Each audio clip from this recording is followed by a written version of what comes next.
Good morning. Good morning, everybody. Thank you for being here. I understand we are turning away, unfortunately, about 100 people or more. Yeah. So that's great. That shows a tremendous amount of care, concern, and desire to have your voices heard. So in order to respect the 2 hours that we have here today, and we do have a hard stop from District 11 at 12 o'clock, we must leave at 12. So we'll talk about if your voice or your idea didn't get shared or heard in this public setting, how you can continue to voice those with our city staff and with myself. So yeah, thank you for being here on such a part. Oh, I'm getting there. Yeah, I'm getting there. I'm going to introduce myself. Excuse me. My name is Nancy Hingham, and by the way, I wrote these notes out because I have some really important things to say, and I didn't want to forget anything. So that's why I'm reading, and thank you for indulging my reading here. I'm the council member who represents District 5. I believe Council Member Donaldson will also be joining us, perhaps late. He is the district representative for District 1. And I believe he will be coming in and coming up. And we also have any other elected officials here. I think Cami Bremer was potentially coming. I don't see her. So in addition to representing, and I know I'm not going to get all the neighborhoods, but I'm going to ask you to raise your hand of neighborhoods that are represented in District 5. Kitty Hawk, Bonnieville, raise your hand. Wow. Okay. Roswell. All right. Patty Jewett. Okay. Mid-Shooks Run. No one? A few. Okay. Divine Redeemer. Nob Hill. The Old North End. Okay. And I know I talked to someone earlier. What was it again? Belleville. Belleville. Okay. Thank you. Belleville. Shoemakers? Somebody said Shoemakers is a, okay, well, I'm learning something here today. I need to know where that is on the map. District 5 extends all the way from I-25 on the west to Powers on the east. So I do know we also have folks here from Rustic Hills. Yep. Village 7, anyone from Village 7 is a part of District 5? I know. Yeah, I'm so sorry. We have way more people than we can possibly accommodate in this space. Okay, I'm going to ask for you all to please be respectful. So the people who are here, this is what we have. And if we need to do another meeting, we'll do another meeting. It is being recorded. It is being streamed live.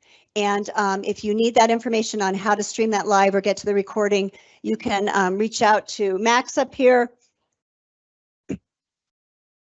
coloradosprings.gov/connectcos, and it will be made available. And I think it's a fabulous problem to have. And I'm sorry that we do not have a bigger venue for us. But back to the neighborhoods and Palmer Park. Anyone from Palmer Park? Okay. Are there other neighborhoods here that are represented that I have not mentioned? Bridalwood. Thank you. Okay. I did say Bonneville. Yes, I did. And so yes, sir. Wasson, thank you. Wasson is very much directly right nearby. So there are many neighborhoods and districts. Yeah, go ahead. Highland Hills by the Country Club Golf Course. Very good. District 5 is very large. I have lived for 31 years myself on the border of the Old North End and Patty Jewett for 31 of my 32 years of residence here, about 1 mile south of where we are right now. And I have met many of you before. I'm happy to see your faces and happy to see more that I have not met. This meeting this morning is broadly about Connect COS, which is the city's 20-year transportation master plan draft, and East-West mobility issues. But specifically, this meeting this morning is very targeted. It is about item number 105.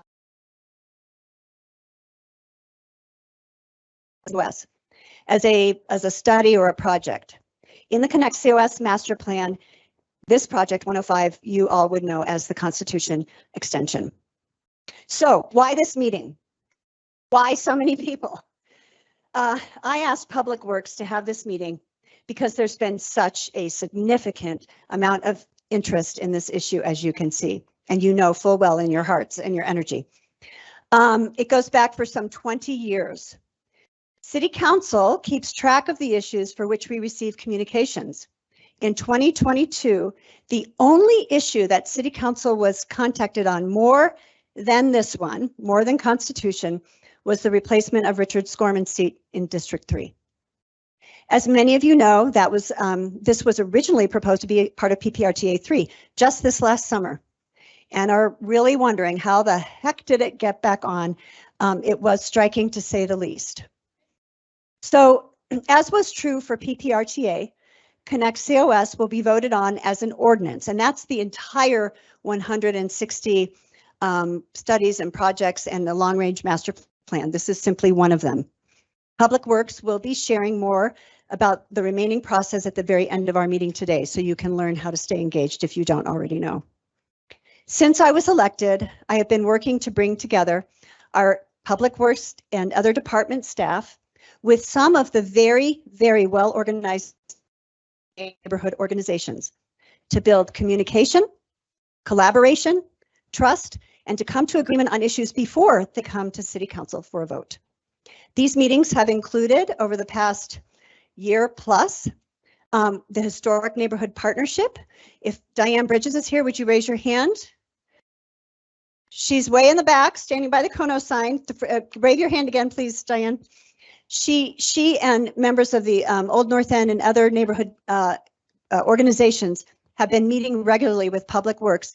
And actually, one of the outcomes of those meetings was to take Project 106 off Connect COS. So it is not, Project 106 is no longer a part of Connect COS.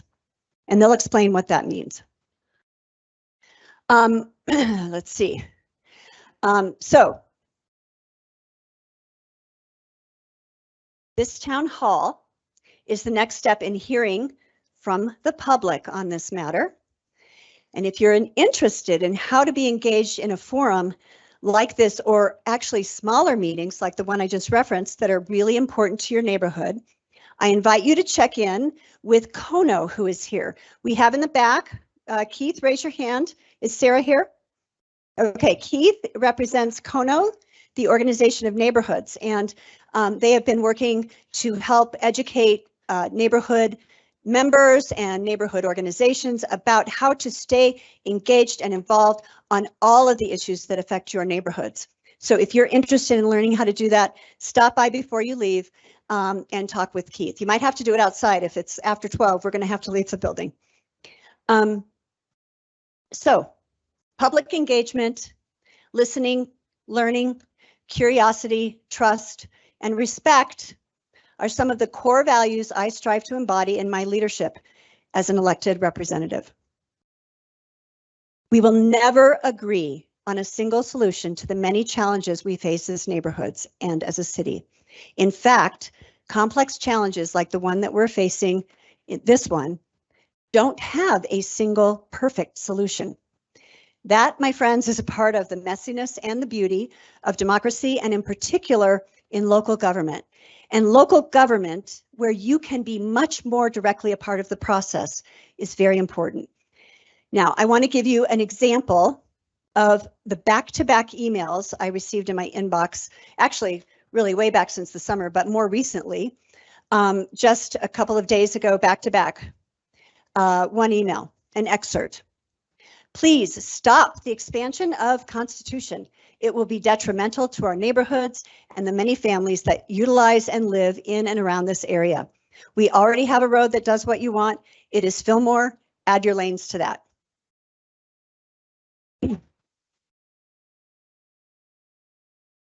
The one I read that came in immediately after, about 6 minutes later, said, I am strongly in favor of the Constitution extension. It will help with the traffic cutting through our neighborhoods.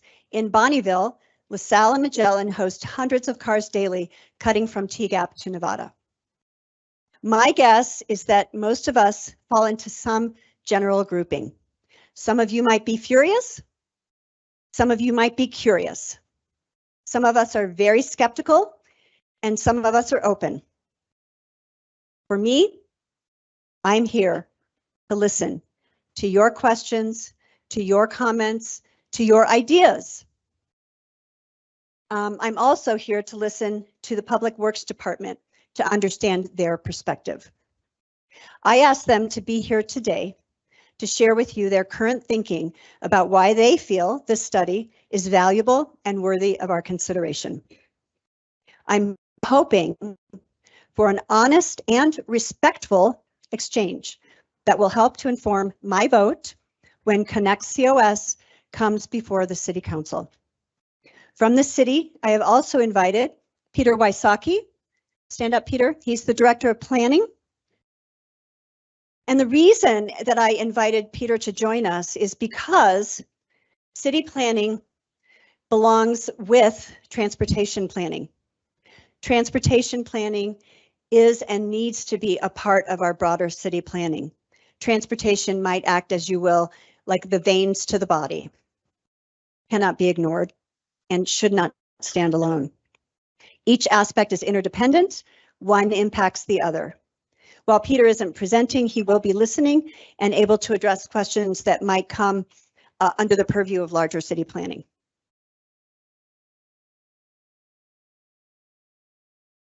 As the convener of this meeting, I will be moderating the question and answer period.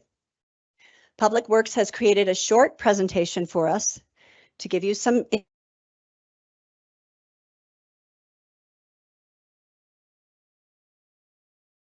comments and ideas, which I believe they will be capturing on a computer and showing up on the screen. So that those folks who are online, by the way, there are people online watching as well, so that they can be captured and saved. For those of you who may not know, city staff here, Travis there, they report to the mayor. City council is the check and balance in the strong mayor system. Connect COS, studies and projects, other studies and projects that originate with city staff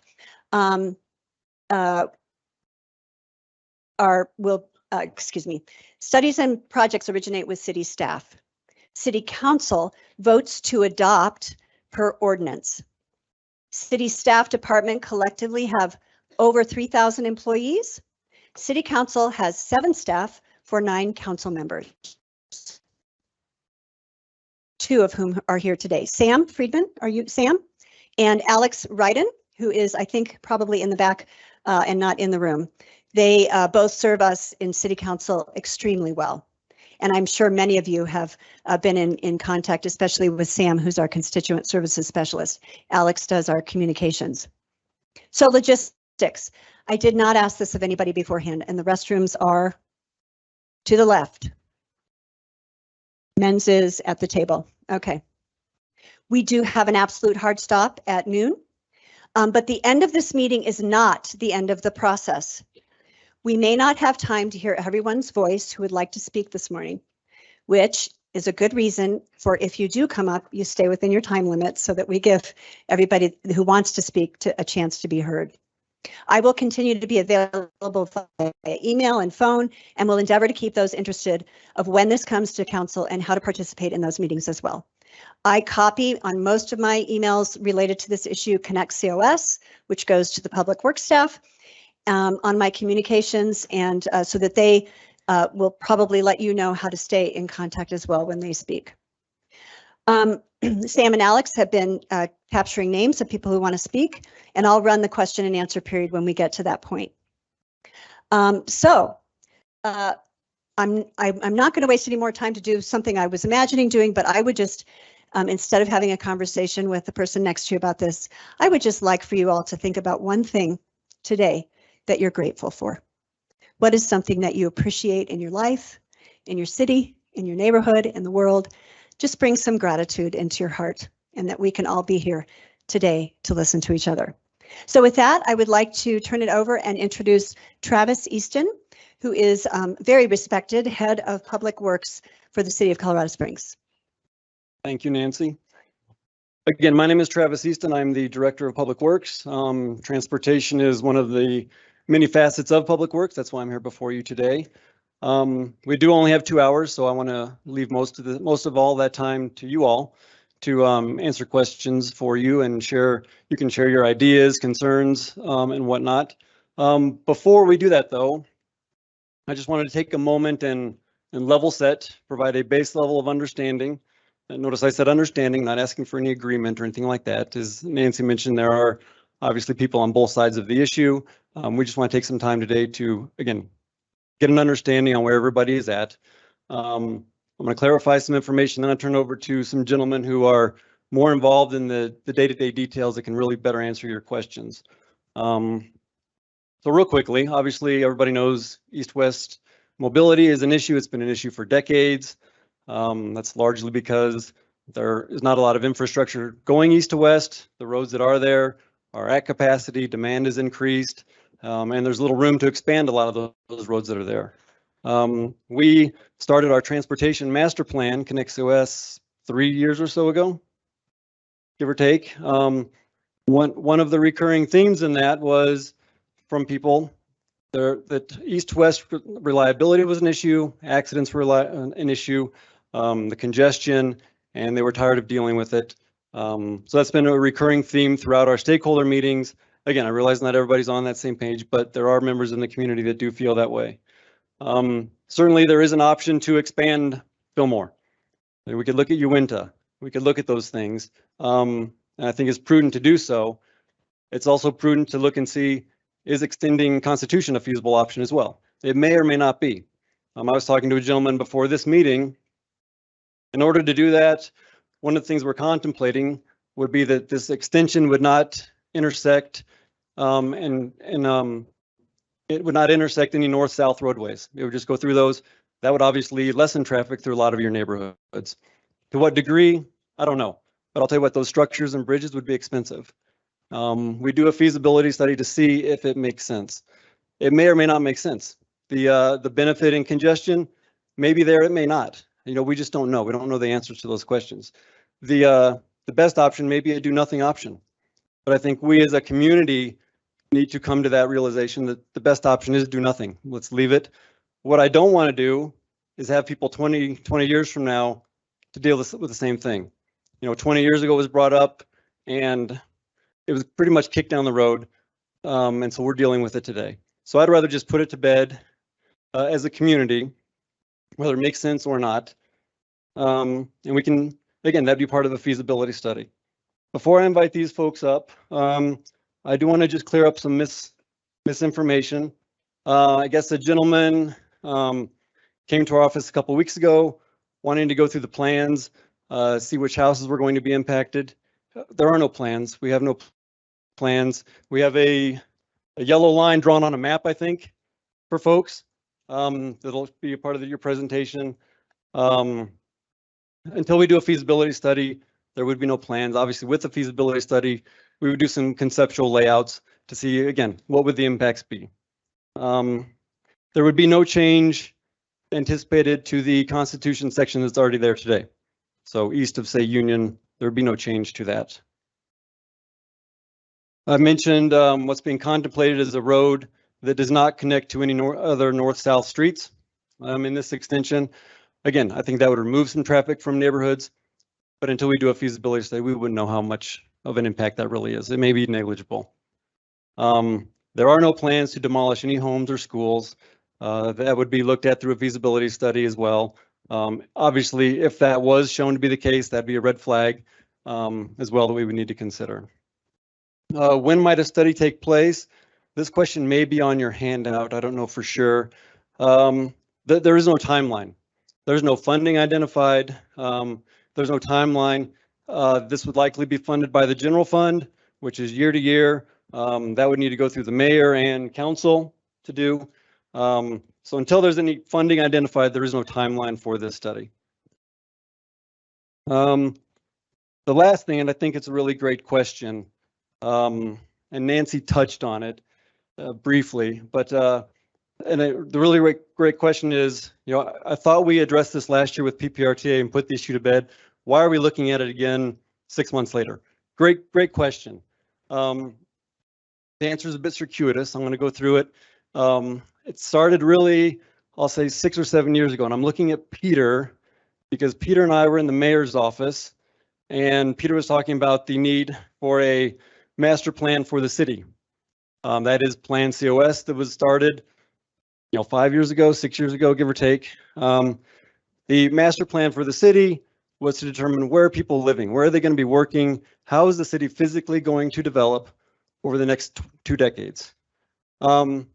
Subsequent to that, in that same meeting, I said, well, we also need to update our transportation master plan, Connect COS, but it needs to be sequential. We need to have Plan COS far enough along to where those neighborhoods are identified, the physical development of the city is known, and then we can figure out, well, how are we going to connect those folks?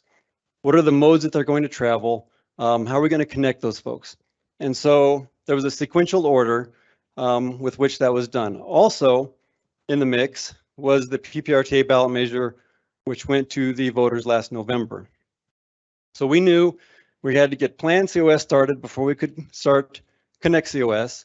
We had to start Connect COS far enough along because Connect COS, that transportation master plan, would inform the specific projects that we put forward on the PPRTA list. So three separate items, 3 separate issues. That was very intentional in the sequential order of those. As you know, there was a lot of issues with this when it was brought up last summer, early fall, before the PPRTA ballot measure. I was receiving questions from people saying, when is the city going to take my house? There's a lot of misinformation. I came to the realization on a Friday that, it just does not make sense to leave this on the PPRTA list. There's too much misinformation out there. The last thing I wanted to do was jeopardize the passage of PPRTA. The city really relies on PPRTA a lot for maintenance of our roads and everything else. So I called the mayor on a Friday.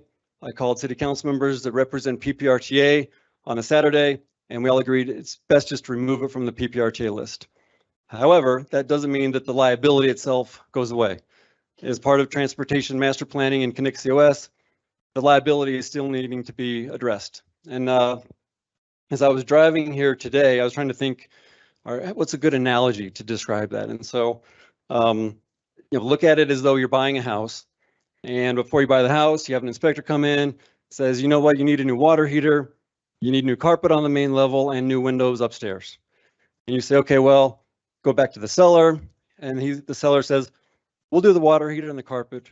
We're not going to address the windows. And so you agree, you buy the house. Just because you don't have the seller fix the windows, it's still liability. You still need to address that at some point.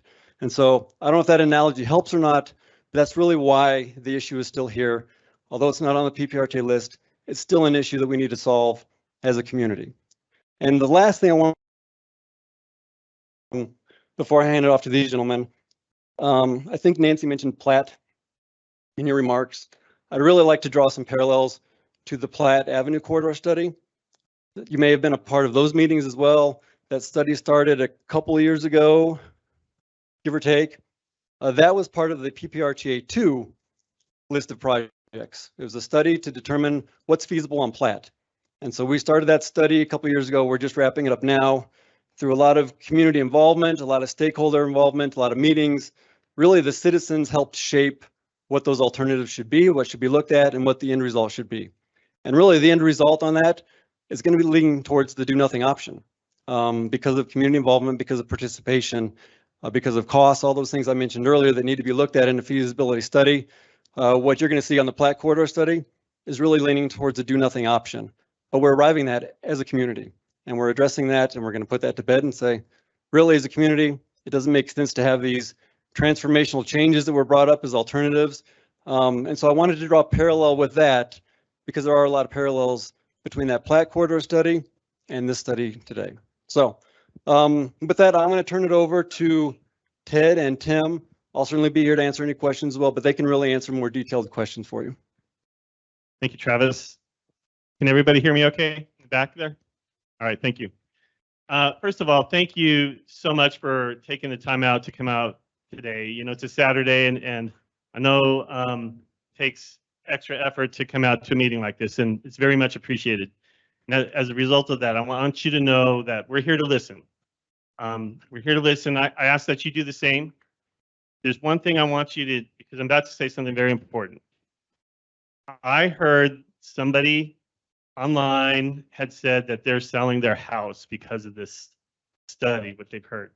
Do not do that, please. This is not anywhere near advanced a decision or anything like that to sell your house. We are nowhere near that place in time, okay? So please don't do that. But please listen to us. We're going to listen to you. I'm going to briefly introduce myself, let my project consultant introduce himself, and then I've got some slides to go over. Again, the point is to get feedback from you so we can hear you, so I want to make sure we give you a lot of time. My name is Tim Roberts. I'm the Transportation Planning Manager with the City of Colorado Springs. I'm housed in Traffic Engineering. I'm also the Project Manager for Connect COS. You will hear me say project, and I'll tell you right now that I've been criticized from my colleagues. In the transportation planning world, a study is a project, okay? It can be a master plan like the citywide plan. It can be a corridor study or anything like that. In my transportation planning world, project is a study. So if I mess up and say a project, it's really a study. So don't go thinking that we're already talking about advancing a project. I think after this, the other thing is I've been with the city 24 years, so I was part of the original discussion or the original adoption of the intermodal transportation plan. So I was part of the discussion 20 years ago. I was part of the East-West Mobility study also. So I'm familiar with the project. I know about Constitution and the concerns from the neighborhoods, through the Connect COS and also through, we as staff also hear complaints about Fillmore Street, the congestion there. We heard it with the Connect COS plan. So very familiar with a lot of issues with this sub area. And Uinta Street, we also get complaints too. So, we would like to move forward with the study to kind of see what do we do, not predetermined, but what options are out there, have a robust public process with a good discussion and action plan to figure out what do we do? What do we actually do for this area? I'm going to get into more slides to discuss that. I'm going to let Ted talk now. I'm sorry he's got a hurt foot, so he's not very mobile today, but thanks for coming out, Ted. All right. Good morning. First off, well, I'll introduce myself. Sorry about that. My name is Ted Richard. I work for a company called Olson. I've been living here only for about 20 years, so I moved in probably about the last time this was discussed. As Tim said, I am leading a consultant team that's been helping develop this Connect COS project. We've continued to engage after we produced that draft plan that got all this attention. We've continued to engage with neighborhood leadership, other stakeholders. We've made some changes already to that draft plan, which Tim will outline today. But I do want to get through this as quick as we can so that we can hear from you. One thing I'd ask is to make sure, and if you don't have it, we do have some handouts. On the one side of this is some frequently asked questions that we've been getting about this study. And on the other side is a table of some guidelines that we've developed working with some neighborhoods on what the study will and will not do. And we're trying to establish those guidelines so that we're all have as Travis said, a shared understanding of what that study that's recommended will and will not do. And part of what we want to hear from you today is what other things should we consider as we move forward with that study. Thank you, Ted. Doing a process like this and having Constitution as an option for consideration, one thing it would be important for us to look at, is it even feasible, at the high level that we are? And if we could go to this Rock Island slide, that there's been concern about the city's going to take, I saw an article or a letter where the city is going to take 300 homes, and that's not any profession in my area that would recommend that is crazy. I'll just say it. That is not a viable option. Okay. that when we're doing studies like this in the major transportation plan, we're going to be looking at historical corridors like the Rock Island. The thing that is attractive in my profession is we can preserve homes. We wouldn't have to take homes because you have existing transportation right-of-way. So in a sense, there's actually even excess right-of-way for options where we could provide mitigation. Now, does that mean we're going to come in and build the road again and do all that? No, but it's an option for us to consider in this area where we've identified an issue. So that's what we're asking for in the feasibility study. I just want to make sure that don't sell your home, because I saw that. Don't do that, okay? And that we take advantage of corridors like this because they exist, and it's an option for us to look at because we can do things without major harm, the forced acquisitions, and hopefully, if this is the option, you know, actually, no matter what option we do, we want to mitigate whatever impacts we might create. Okay, so we could go to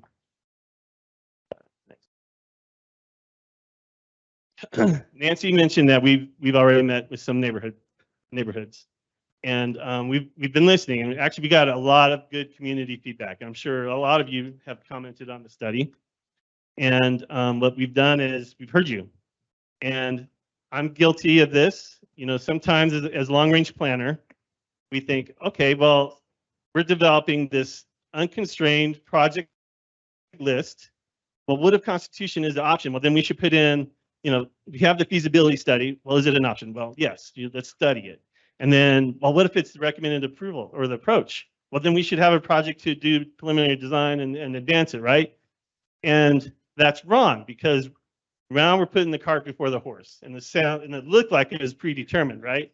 So we agreed. You know, I heard the neighborhood say, "You guys already made the decision," and I'm like, "Why? We haven't." And they're like, "This project's here." You know what? You're right. We need to take the project out because it's not predetermined. So you'll see Project 106 is out. It does give that appearance. You know, we're guilty of that. Apologize. You know, sometimes we got to eat crow and it doesn't taste good, but we agree that that project comes out. The other problem is it's calling the Constitution extension again, saying, you know what, you've already again predetermined what the solution is. And that's not true. So we are taking a step back, and we're saying this is a sub area, and there's multiple solutions. There is identified congestion, and it only gets worse in the future.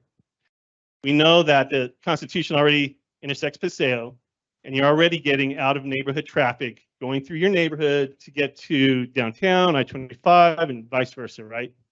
So there's already some cut through that we already know. So we're like, okay, this feasibility study that we're talking about is not just Constitution. We need to expand it. We need to correctly identify it. It's a mobility study. It needs to look at Fillmore. We know there's improvements to Uinta. And we just need to take a step back and answer a lot of questions as staff that we still have too. You know, we, as a profession for 30 years, you know, there's some things I know, but when we get into a solution like this, we need a lot more in-depth discussion, analysis, public process. So, you know, so we guilty, needed to change, you know, had started off wrong, but I think we're taking as a result of your input, a corrective course to hopefully address your concerns, take things off the table that, you know, appeared that they were already predetermined, and move forward from that. Now, can we go to the study guidance? In some of the collaboration with the neighborhoods already, they were like, okay, Tim, you know, you're talking, we hear you. You know, I've worked with a lot of them, they trust me. And they're like, but what if you're not here? What if you're not here? What safety guidelines are, you know, we know where you are, what you're doing, but what if you're not here in the future? And I'm like, okay, we need to do a call out box. We did this in the first transportation plan. It identifies specifics and particulars. This, as Nancy pointed out, this is adopted by ordinance. So as we move forward in the future with a feasibility study, we'll have these safeguards and these parameters to follow, so that there's more comfort level that the city's not going to be forcing something, and that we're considering all these neighborhood mitigating strategies and such, so that we're not doing something that's not compatible with the neighborhood. And I know people are going to say, well, the road next to us is incompatible. And let's let the feasibility study, work with you on that. Because it's undetermined. We don't know what it looks like. But let's make sure that these mitigating strategies are part of that study. So we already started some of that. You can see that we have the study guidelines. We're still modifying the plans because it needs to read correctly and be it just needs to make sense. So this call out box is going to be in there. We're going to take input from this meeting. It's important for you to give us some input on these mitigating strategies, which you want to make sure we cover, okay, for this study, so that's not missed in the future. You can see that some of the things that have been discussed is if we consider Constitution, it will not be more than 4 lanes, right? It won't be. I can't see, I don't have my glasses on. That if there is right-of-way needed, that it's not forced. And I didn't want to say that we will not do any right-of-way because we could probably do it in the existing right-of-way, but there may be homeowners next to Constitution that may say, you know what, you don't need me, but please buy me out. And again, I hate saying that because that's not the goal. And that sounds like we predetermined a project, but we haven't.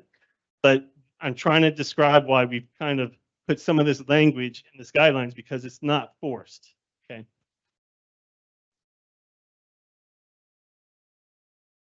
Yeah. Yeah. Okay. I'm almost done. It's on the back of the handout too, on the FAQs. Okay. I just heard hurry up. Okay, I'll hurry up. Okay, I'm also being told these are on the website on that.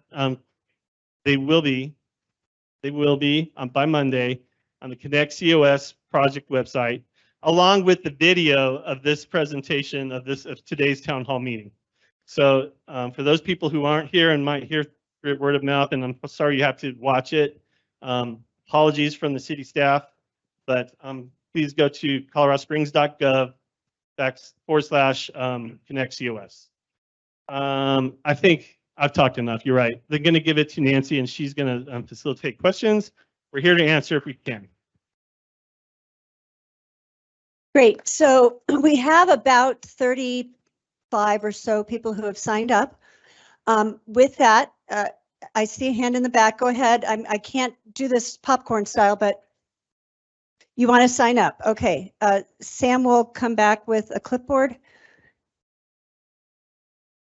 Start with who's already on here. Before we get started, here's the clipboard, Sam. Sam, here. Okay. We would like to limit this to 3 minutes. Sam will be running a timer, tap you on the shoulder. If you have a comment to make your comment. Please do it within 3 minutes. I'll kind of let you know when you're running out of time. If you have a question, it gets answered, but you still aren't you have a clarifying question. When you're at the podium, feel free to say, help me understand this, what you just said. So it can be a little bit of a dialogue.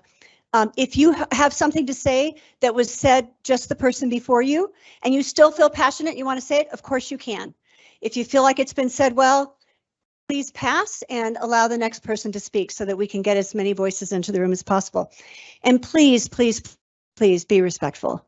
There's no need to yell. I'm going to trust that all of you are not going to yell at me or the staff. It's just not respectful, and it isn't helpful. We're human beings. We're all doing the best we can with what we've got.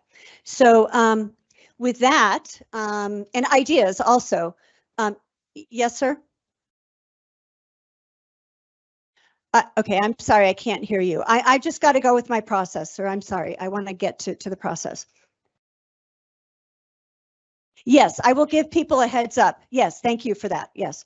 So the first person to sign up is Dana Counter, and Lisa Hickey, you will be after Dana. So Dana, if you'd start walking up. Lisa Hickey, you'll be next. And then after Lisa Hickey is PJ Moore. So just so you know. So please, Mr. Counter, go ahead. And could you just start a timer for 3 minutes, please, Travis? Thanks. Good morning, ladies and gentlemen. I live down at the end of East Madison and LaSalle, so this construction of this expressway is going to have a tremendous impact on all of us along East Madison and LaSalle. Now, I've only got 3 minutes, so I'm going to briefly go through my concerns. My first concern is safety. Safety of the school children. These school children, many of them have to walk to school. Okay, then secondly is safety for the seriously ill people in the Penrose Hospital. There is no doubt going to be power outages. And what does this mean to people that are on an operating table or whatever? My next concern is safety for the people in an area where there's a fire. There will be very limited access for a fire truck. There'll be limited access for the school children of these two schools here. There'll be limited access to the Penrose parking space now, and then if there's an emergency vehicles, how are they going to get to the Penrose Hospital on time to save this person's life? Okay, now I probably don't have too much more time, but I'm also concerned about the cost estimates of this if this plan goes through. My background is heavily industrial construction. I've got a construction engineer. I've done projects all over the world. This project was probably going to cost anywhere from 100 million to 150 million, and there'll be many schedule delays because of lack of material shortages. So really, this is all I've got to say. But one thing I would like for you to do, Ms. Hangen, is at the end of this, I would ask you to please show hands. Those who approve and those who do not approve. And so that way, all of this is recorded, so the public will know that all those people here, this is what their desires are. Yes, sir. I will do that. Okay, thank you very much for your time. Thank you. Okay, Lisa Hickey, you are up. And PJ Moore, you're next. Good morning. My name is Lisa Torman Hickey. My mother lives in Belleville across the street. My husband and I live a half a block away in T-Gap Addition. I support, my husband disagrees, I support the feasibility study because I'm interested to see what the city can do with this route. I think that there could be improvements to our neighborhood as a result, but only if there's a robust public process, if you listen to our input, and if you spend a lot of money. I'm not sure the city's willing to do that, so I'm very interested to see what the feasibility study brings. I'm worried about islanding of our community. That may affect our property values and certainly our quality of life. We've already got high speeds on Union, congestion on Fillmore. And if we bring in another corridor, it will isolate our community from the rest of the city. Our property values are usually our most important asset, so they're critically important to us. Public transit could be expanded through this project. We would welcome that. You get that down, public transit, yes. Yeah. These ideas are being captured. Thank you for that. Yep. Thank you. Public transit can increase our property values and our quality of life. We've got a lot of elderly people walking around this neighborhood. They don't have close public transit opportunities. My husband, due to a disability, walks, though, from T-Gap to Penrose every day to work. He cannot drive, and so we need good walkability and bikeability but all around the neighborhood to preserve that and even increase the safety and safe bike lanes and pedestrian access. My suggestion for you to consider would be to make it below grade and throughout our neighborhoods with bridges across that would improve our roads. Our neighborhoods are some of the most valuable in the city, maybe not per house value, but because they're close in. They do not require new roads, no new infrastructure, no new water. Therefore, you should preserve them even more than some of the outer areas of our city. So I think I touched on all the issues I'm interested in. Really appreciate this meeting this morning, and we look forward to more public input. Thank you, Lisa. PJ, you're next, and Robert Shughart, you will be after PJ Shughart, and then Diane Bridges. Thank you. I'm PJ Moore, and I've lived in this area for the last 25 years.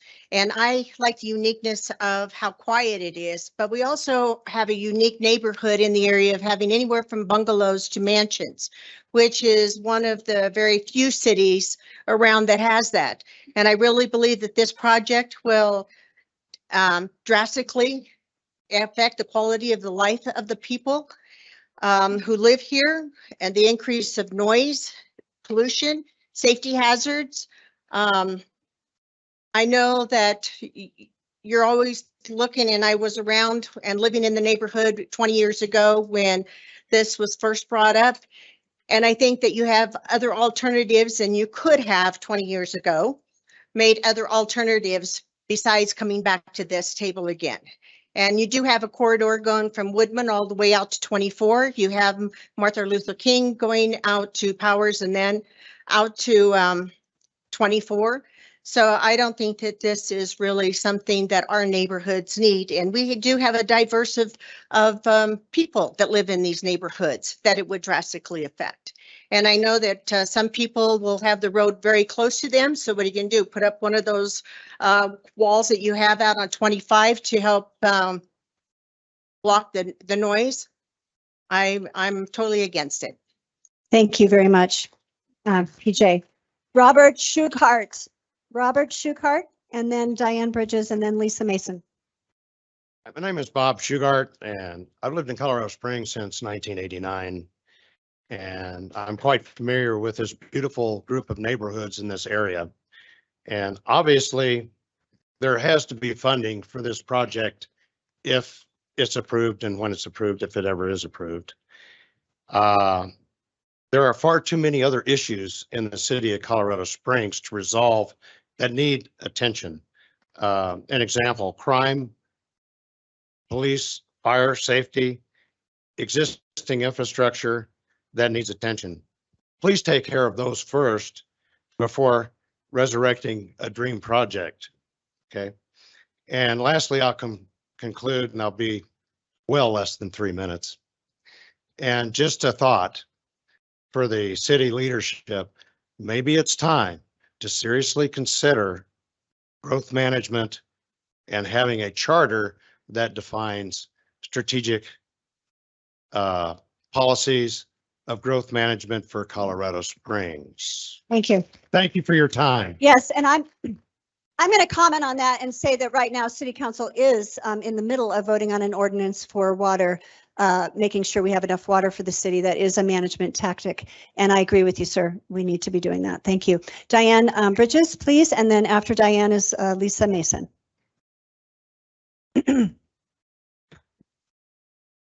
Thank you, everybody. My name is Diane Bridges. I really would prefer to face the other direction. I'm the chair of the Historic Neighborhoods Partnership, which is a collection of neighborhoods. We are neighborhood advocates of older historic neighborhoods. And we've been in existence for about 2 years. And the reason why I'm up here today is I just want to say, you know, we've been working with the city planning and public works and traffic engineering in the last 2 years. And it's been a wonderful collaborative experience. And so I just want to set that stage that, yes, there's this singular meeting today, but there will be, I like the word earlier, robust public process. I believe that, regarding this mobility study. And I'm just would like to say, trust that process, trust the city in that at the right time, additional engagement will occur. We have there's been a few examples already quoted. Just within the last 2 years, for example, I think Travis mentioned the Platt, changes, Platt Avenue. For example, the one-way couplet was removed at the request and advocacy of the neighborhood. There's an ongoing initiative right now on the safety measures on North Nevada. We're very optimistic about that. And then plus we've had really good discussion on a north-south transit system, through the area. So we're very focused on older historic neighborhoods. And again, in my belief, over the last couple of years, have had really good partnership with the city. And so I would just encourage that you believe that will happen, that there will be collaboration, and that we look at needs here from a balanced perspective.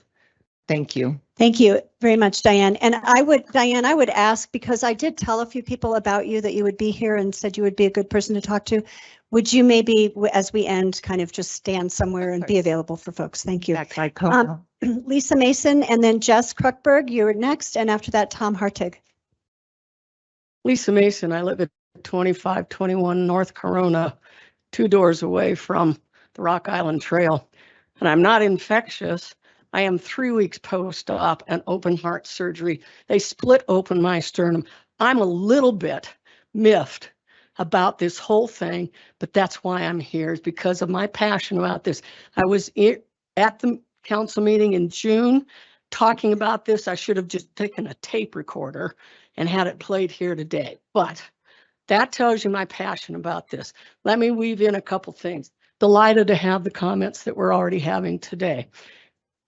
I learned to play flute here in this auditorium, 5th grade here, 6th grade here, 7th, 8th, and 9th, Horace Mann. And then I was riding my bicycle from the Wasson area over to Penrose Hospital as a candy striper.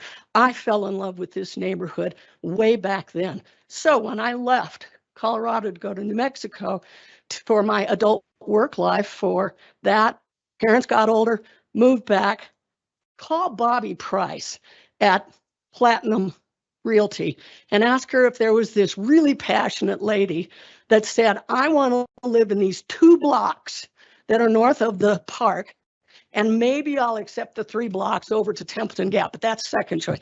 Do you know how long it took me to get into this neighborhood? Because I knew how desirable it was. I knew how cool it was, and it took me a long time to get here. So kind of back to that thing that you said about, oh, well, if you really want a quiet neighborhood without pollution and Constitution going through, why don't you sell? Someone said that to me. Why don't you sell? Well, let me address that right now. We've already had this information on the front page in the newspaper. You can't tell me that somebody looking at a 2-bedroom, 1-bath that's 6 blocks south of the park and a house like mine that's 2 doors away from the trail is going to be able to get the same property prices. And that's now. As we get closer and closer to this, that's going to be more of a reality. And there are a lot of people on that yellow line that cannot afford to have any diminution of their property values. Last thing I'm going to say. I think the basic assumption of East-West mobility is a crummy assumption to start with. By the time, thank you. By the time we get done with feasibility studies, constructions, overruns, etc., even right now, we're putting a Band-Aid on the whole problem by saying we need to get these people to I-25. Has anyone driven I-25 recently? Oh my word. 10 years ago, when I was still down in New Mexico, we were bringing horse trailers through saying, oh God, we got to go through Colorado Springs. Who knows? But I'd say take the $2.5 million for the feasibility study, put it on a study for mass transit and for a ring road out there on the east that'll draw people out.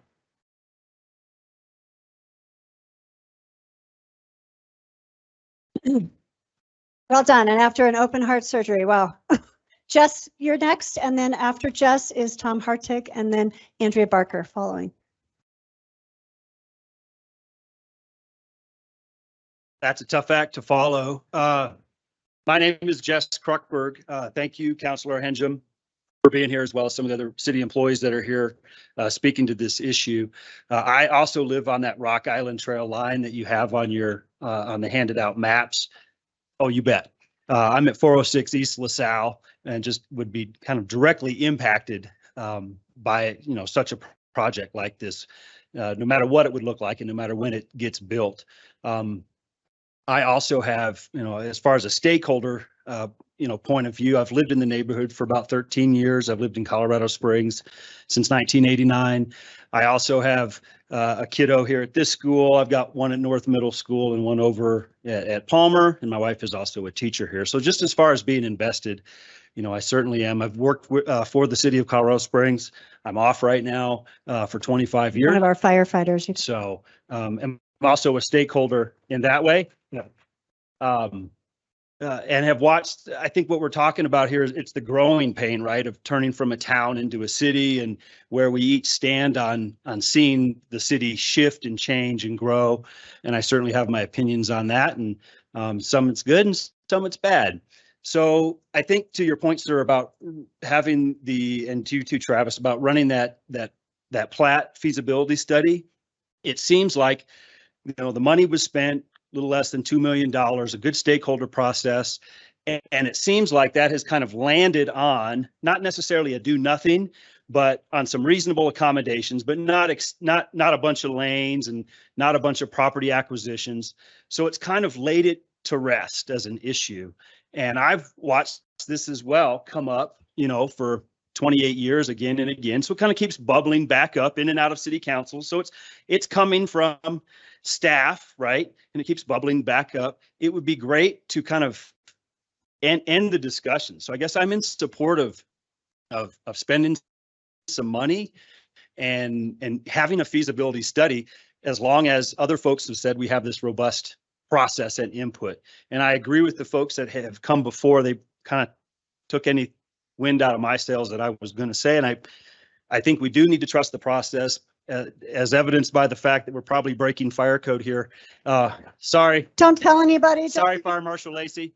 By everyone who's here, and I know I can't see the people in the halls, but and those online, but this is obviously an issue that people have a lot of thoughts about, and they want to give their input. So thank you for listening, sir. Thank you for learning. Thank you for pulling 106 off, because you're absolutely right. As a public figure, that perception is the reality about some of those things. So thank you for doing that. And again, and one last thing. Yeah. A little out of scope. The Rock Island Trail project, which has been on the books for a long time, has begun along that little line you have there on your maps. Thank you. The kids in the neighborhood use that. It's a great connector and part of the legacy loop. So thank you. Thank you. Thank you, Jesse. The Rock Island Trail project is very important, and my understanding, it actually would be incorporated to anything. It's not going to go away. So I appreciate that, Jesse. By the way, I learned that Sam estimated approximately 200 to 250 people who were not able to come in. So this clearly is a huge community issue. Tom, you're next, and then Andrea Barker after that, and Tom Murawski is after you. Thank you very much. Appreciate just the opportunity to address everybody here. This is a robust meeting. My point is simply that maybe there is more than one way to eat an elephant, and if we can eat it one bite at a time, it might be easier than trying to eat the whole darn thing at once. So we have an elephant that's been hanging in our neighborhood for 20 years or 40 years. I've been here for about 40 myself. So I've written this down here. My idea is to make Constitution a one-way street all the way from, we can go all the way to Powers eventually, but this corridor right now would be the first part. It would be controlled, the speed could be controlled by sequential stoplights so that you could only go 45 miles an hour one way, 4 lanes to the west, and let him speak. He has an idea. Let's just hear it. And then instead of having the 2-lane the 4 lanes, 2 lanes this way, 2 lanes that way, turn lanes and all these sort of things. If we were to just go one way, and then we could come one way back on Uinta, and you could move the traffic in pods by timing these lights. You would have breaks between the traffic when you could have access and egress to the one-way road that would go each way. It would be less pollution, there'd be less noise because people wouldn't be stopping and starting. It'd just be going through at a slow speed that you could control by the speed of the lights. So that's my idea. It could go further. I live on Rock Island Trail out in Rustic Hills, so it could go all the way to Powers if you wanted to, but we would need to set that parameter as part of this project. Thank you for coming, Tom. Thank you for sharing your idea. Andrea Barker, and then after Andrea, Tom Morosky. After Tom, Judith Rice-Jones. Andrea Barker. I live in the Old North End. First moved to Colorado Springs in 1985. I've lived out east on Palmer Park. I've lived on Uinta between Palmer Park and Hancock. I've lived in the near North End, and now I live on North Tejon Street in the Old North End. I was active on the Greenway Fund when it was first envisioning the Legacy Loop and worked hard on getting that idea forward. Thrilled with the progress being made on that. Was also part of the review, the citizen advisory for the Envision Shooks Run project. And I'm very excited when we look not only multimodal of how people move, but also multi-layered with infrastructure. But what's not getting mentioned or hasn't been mentioned yet is the stormwater aspect, and the fact that there are some active rail that is a part of all of this corridor as well. I think there's huge opportunity, and it's important to understand that when you see a map, it's two dimensions. We are dealing with something that is very much 3 dimensions. We have opportunities to understand what to prioritize and what to put at the daylight level. And if at that level, it's neighborhood, it's connect.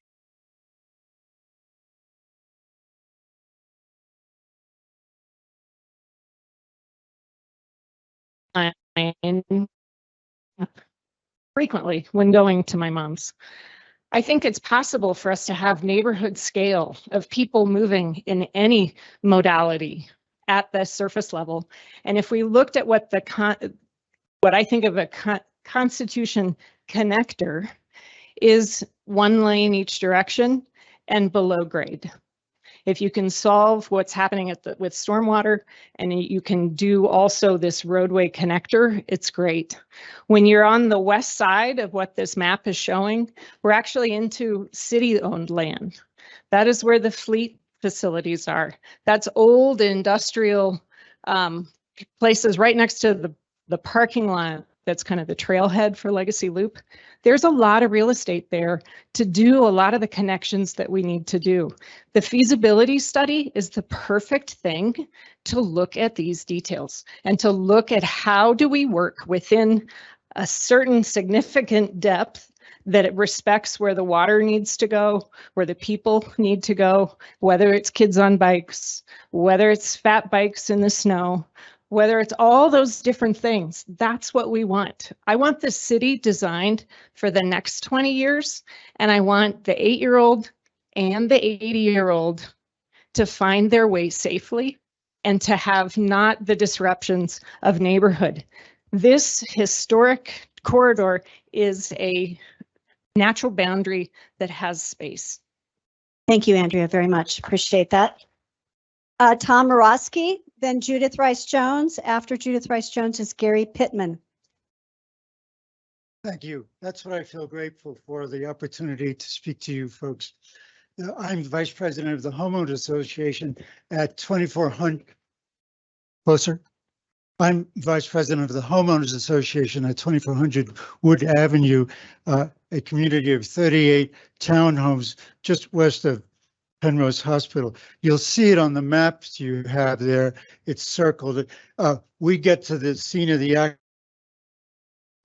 where we're right at the Popsicle Bridge, and We experience terrific noise already from I-25. It's bad in the summers, hard to eat outside because of fumes. I know you can mitigate noise somewhat, but I'm unaware of mitigations for fumes. And fumes from a 4-lane expressway passing right by our units will be difficult to deal with. Lost value, the percent we hear is losing 10%. And for a number of us, most of us are retired at 2400 Wood Avenue. A number of us are widows. We're thinking about running out of money before we die, losing 10% value on the house when we might have to move to something smaller for our last years is a real penalty. So we're talking quality of life at 2400 Wood, which is not, in fact, what I want to talk about now. I want to talk about what's on the back side of the handout most of you have had this morning. And it has to do with a fundamental issue of how we're going to frame what we're talking about. My sense is the city has framed it as an expressway or congestion. And my point to the city is the issue is really an expressway and congestion. Adding lanes and roads lightens congestion only temporarily. Congestion returns in a handful of years. That is the fact. That's of research decades in and decades out. It's not some fringe idea that some touchy-feely people came up with that, oh, the congestion will return. It's hard science. And what that says is you folks can pursue a misguided approach by putting in an extension only to have traffic eventually return. What the research I've read suggests it's 3 to 10 years and it's back. So for a temporary gain, the neighborhoods here suffer permanent damage, a scar through their communities. Can you wrap it up, please? We're over 3 minutes now. So for $200 million, am I getting close to 3? You are at 3. You're beyond Okay. 3 now. Thank you. Don't just remove the extension from this feasibility study. Propose a freeway, I'm sorry, a greenway through what's now would be idle land. Thank you. Judith Rice-Jones, you're next. After Gary Pittman is next, after Judith, Gary Pittman. Thank you for the opportunity. I'm here representing myself, but first of all, Berta Walski, whom I hope many of you know, called me yesterday. She was planning on coming, but her daughter and one of her caregivers has COVID, so she didn't think she ought to risk it. Berta turned 90, I'm going to cry. Berta turned 95 on December 3rd. She's lived in Colorado Springs for 79 years, 69 of those years on Alamo.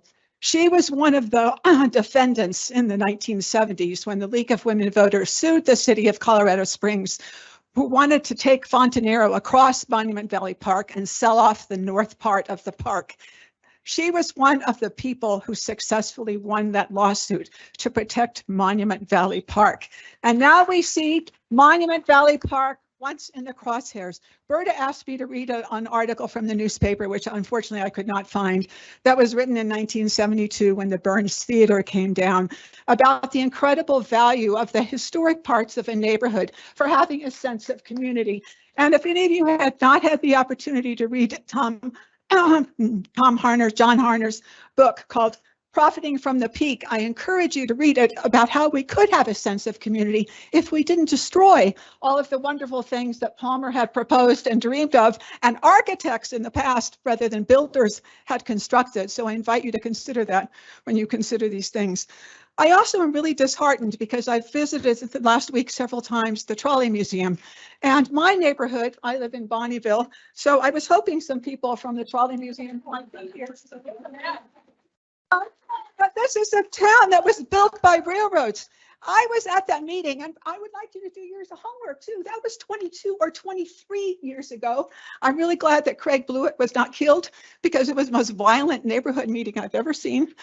But one of the things that was proposed back then, and it was also proposed by the trail group that preceded Toss, was a rails to trails corridor. If any of you subscribe to the New York Times or email me, I'll send you the articles. There have been 2 articles recently. There are 2 rails to trails corridors in New York State, one of which runs 750 miles north-south, the other one almost as long east-west.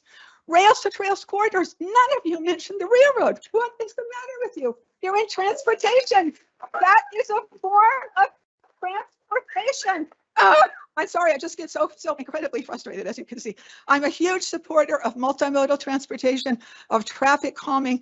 There's a ton of information. The amount of information that's on induced or generated traffic, which you all have to know about, is readily available. It's out there for everyone to see and to learn. My neighborhood is incredibly historically significant. The first post-war development, it was written nationally in 3 construction journals.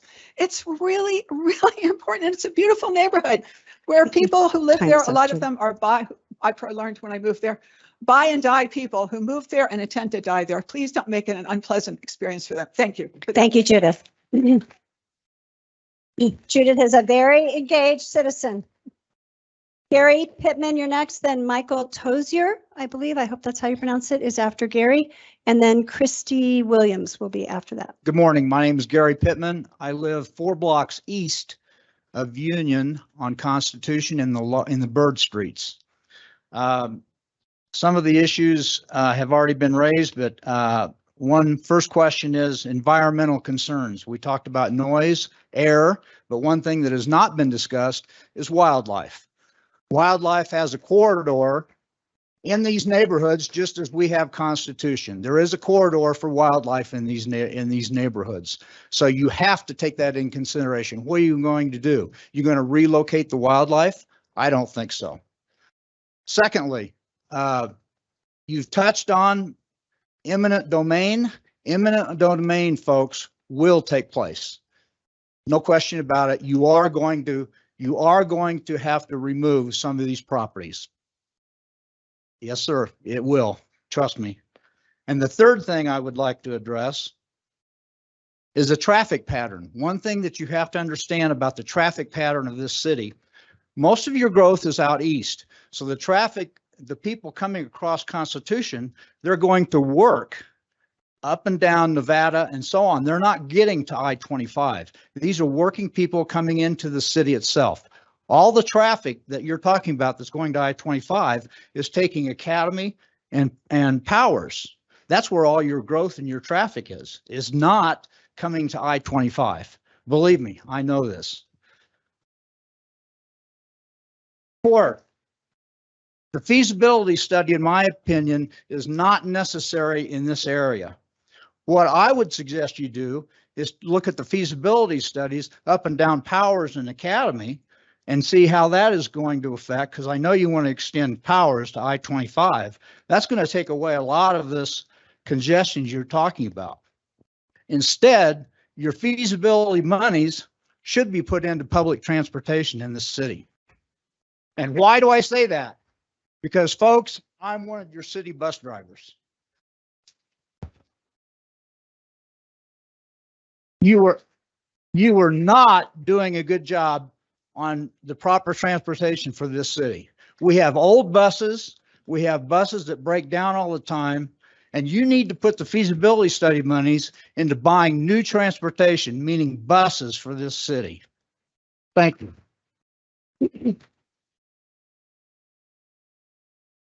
Thank you, Gary. Michael Tozier. Michael Tozier, are you still here? Yes, and after Michael will be Christy Williams.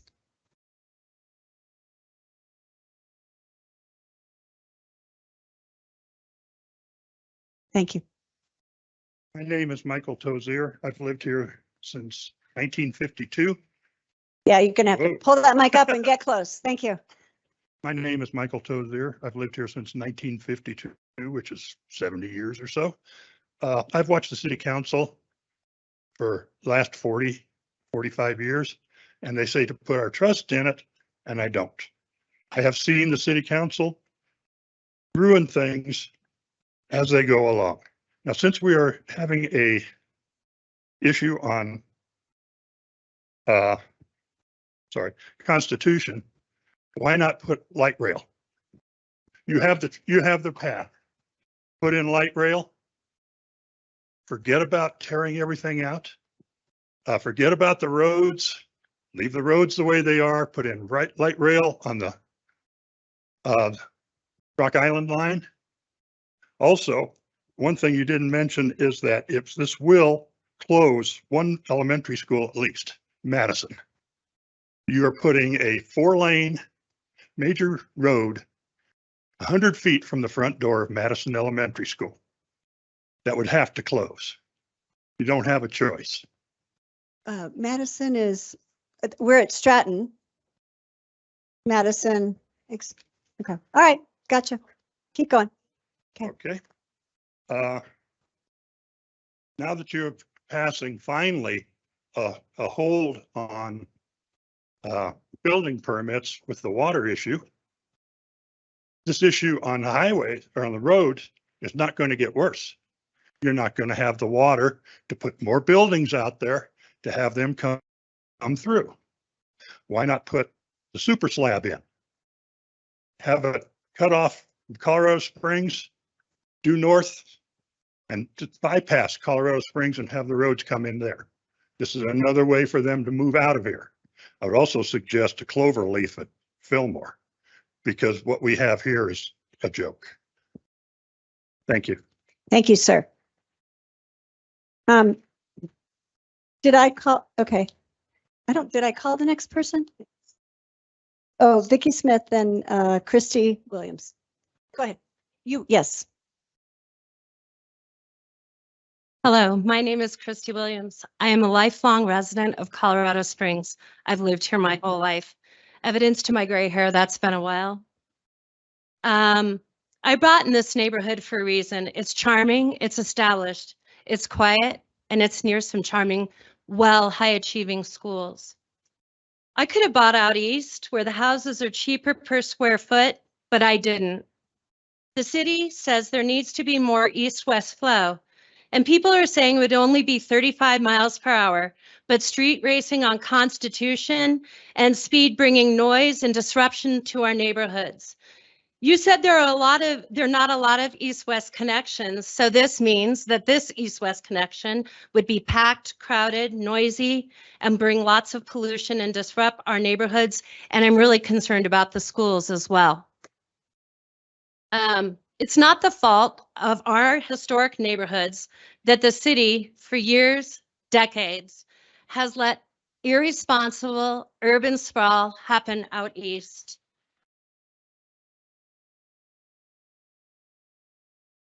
Leave our neighborhoods alone. We bought here because I didn't expect to have any type of expansions. That's why I bought here. I would bought east and looked out on those houses, the sea of houses. There are enough people here that are opposed to this, here in this physical space, as well as online. You would think then you would drop the feasibility study because that's a waste of taxpayer money. Thank you for listening to me. Thank you very much. And Christy, Vicki Smith. That was Vicki Smith. That one's done? Okay. All right. Oh, Vicki Smith is next. Sorry. Thank you, Vicki. After Vicki, Linnell, Ramona Williams, I believe. Linnell, and then Philip Meinhardt. Go ahead, Vicki. My name is Vicki Smith, and I have lived in Colorado Springs since 1967. I have seen a lot of growth. The population in Colorado Springs has increased by about 69% since 1992. During that time, we have seen our ownership of cars increase per household from 0 to 2. Most people in Colorado Springs report driving alone to work.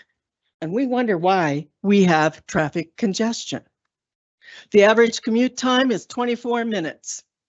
So soon we will have an 8,000 seat amphitheater, a citywide fiber optics network, a new manufacturing facility in Rock Rimmon, and we will see Nevada Avenue will have 6 lanes going between Fillmore and Austin Bluffs.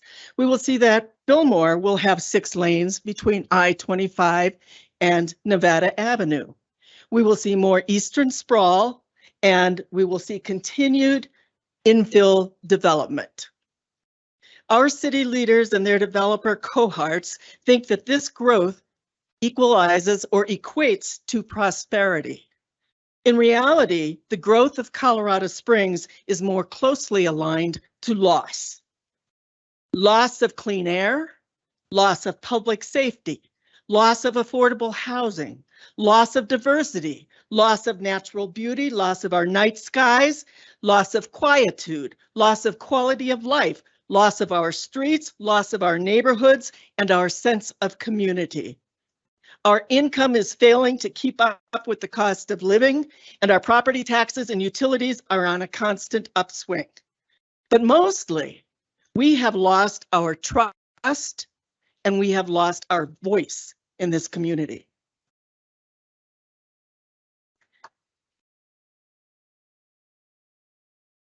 The myopic quest of continued growth paints dissenting members of the community as enemies of progress. We are scolded, we are belittled with words of, we know, change is difficult. But innovation and progress are separate constructs.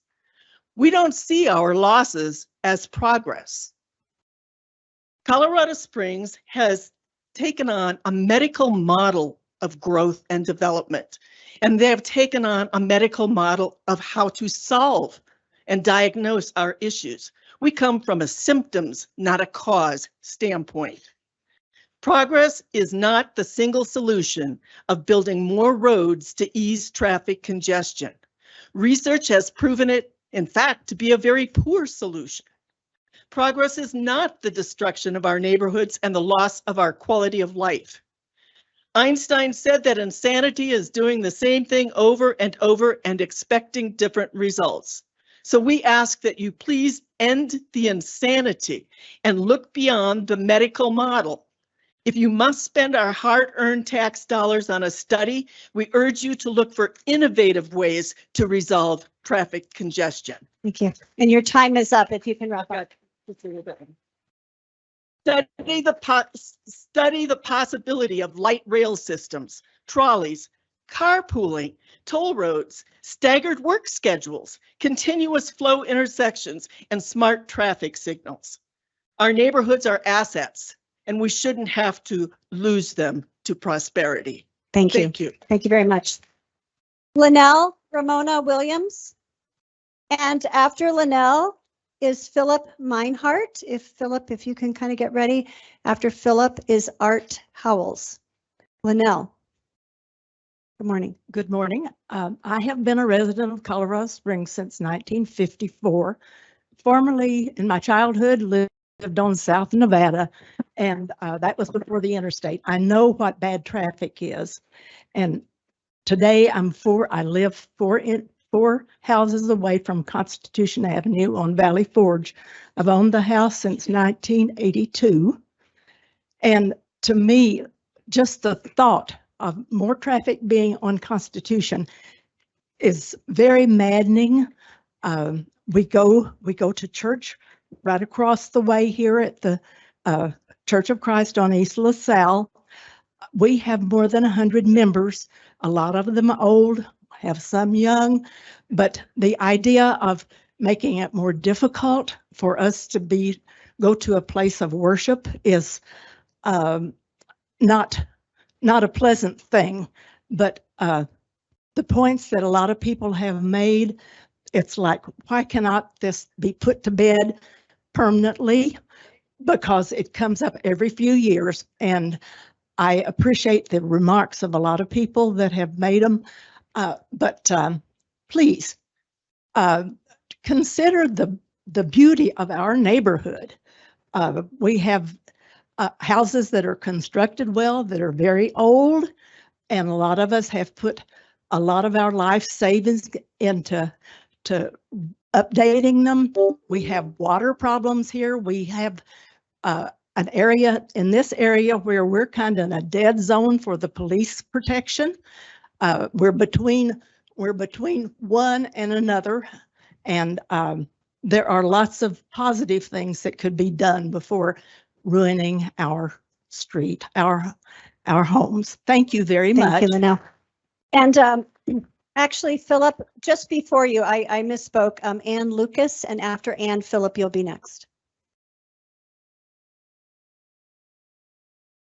My name is Ann Lucas, and I live at Institute and Illinois, which is just a couple blocks north in the Kitty Hawk neighborhood, and just one block west of Templeton Gap.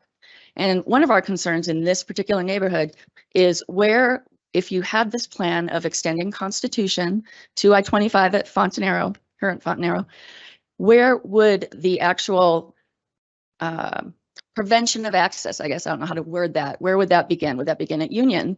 Would that be at Paseo? Would that be at Templeton Gap? Otherwise, if it's at Templeton Gap, the neighborhoods of Kitty Hawk in particular, we would be boxed in on three sides then with busy traffic. No one can say that Templeton Gap traffic would not be increased. As everyone knows, Templeton Gap and Paseo are already full of traffic trying to get to downtown.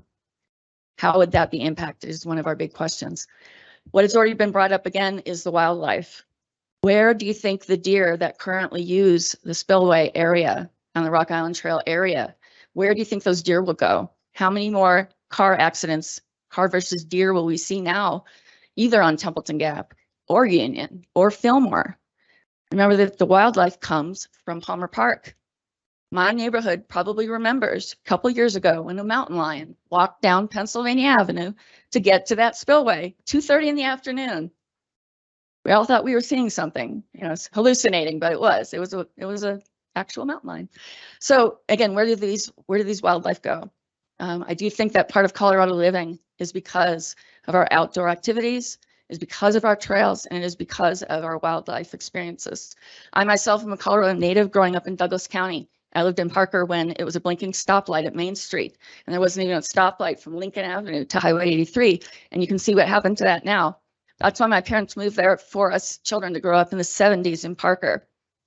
I chose, after leaving in the military, I chose to come back to Colorado Springs and buy in the Kitty Hawk neighborhood deliberately, because as someone else mentioned, it is already an established neighborhood. I didn't have to worry about something going up in my backyard. So I thought,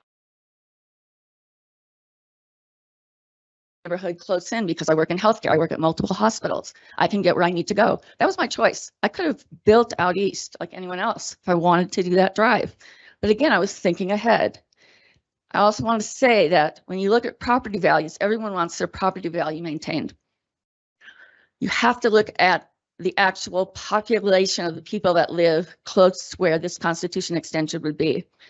Many of us have paid off our homes. That is our entire life savings, maybe. That's our biggest asset. We're pleased to see the growth of our asset, but not to be destroyed by something like this. We are not the people that are building out east, and I have no aversion to debt and no aversion to remaining in debt. And I know that's going to probably not make some people happy, but you need to look at that. Thank you very much. Thank you, Ann. Thank you very much. Philip Weinhardt, and then Art Howells is next. After Art will be Mary Jo Picken, I think. My name's Philip Meinert. We've lived for 25 years north of Constitution in the Bridlewood neighborhood. I can recount some of the things most of you have. We have seen a major increase in the traffic in just the last couple of years. I don't know what's causing it. We experienced, I counted this morning between the top of the hill and here, there are 52 curb cuts, and that does not count alleys and individual houses. We have difficulty getting out of our streets. I can see in the future there will be additional lights at possibly even Avondale, definitely Oro Blanco. But I want to skip over most of my own notes because I had a brilliant idea while I was sitting here. Then 40-something years ago, we lived off of Flint Ridge base of the bluffs in between the floodways.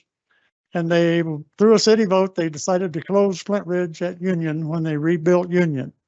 So we all of a sudden, instead of having a 1/4 mile drive to Colorado Community Schools, we had 1.5 miles to get back out to Academy and back over.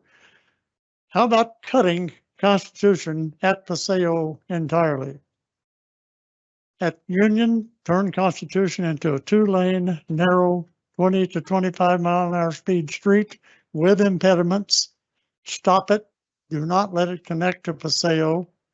Or if you connect it to Paseo, make sure there are impediments to keep traffic from turning there and going toward downtown.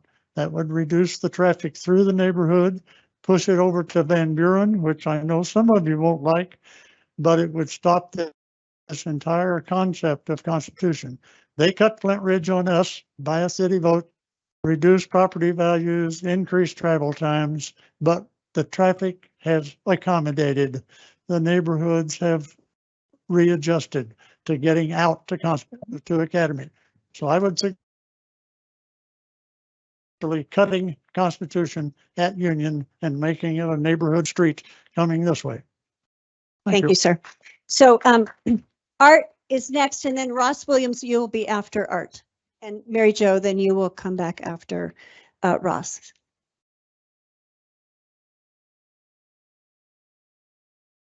Thank you for the opportunity to talk to you today. My wife and I have lived in Colorado Springs for 80 years. Comes up October. We now live at 2400 Wood Avenue in the townhomes. Lived there for 30 years. Our home is our largest single investment. I suspect that's similar to our home is our largest single investment. I'm sure that's similar to many of the people in this room. Constitution Avenue will reduce the value of our home, our investment, by 10% or more, according to some studies. And that 10% will never return. One of the things that has not been discussed is the actual cost of the Constitution extension. I'm sure, and that can't be nailed down until you have further studies and design, but it's a lot of money. I've heard 150 to 200 million. And who will pay for that? Of course, the taxpayers, the very people in this room will pay that 150 to 200 billion dollars. If the city decides to go ahead and approve the extension, it would be wrong. Thank you. Thank you, sir. Ross Williams, you're next, and then Mary Jo Picken.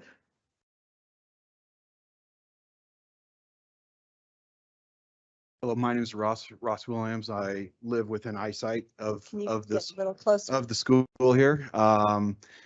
I'm also planner for county parks, so I'm very well aware of the planning processes that go into these kind of studies, master plans, and such.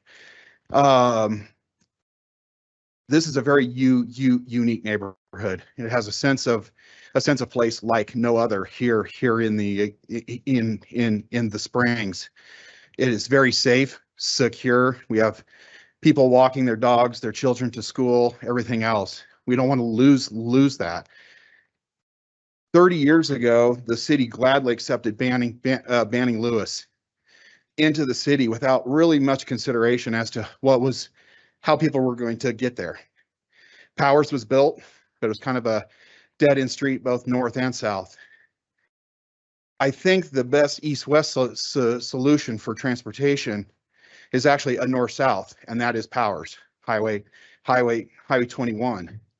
A lot has been done recently to advance Powers to a full through fare, but I think rather than concentrating on a very small, very well-established, pricey neighborhood in central Colorado Springs as being the solution to east-west mobility, instead finish Powers to the new interchange. I know right now there is a South Powers corridor extension feasibility study happening. as we speak. Please expedite that.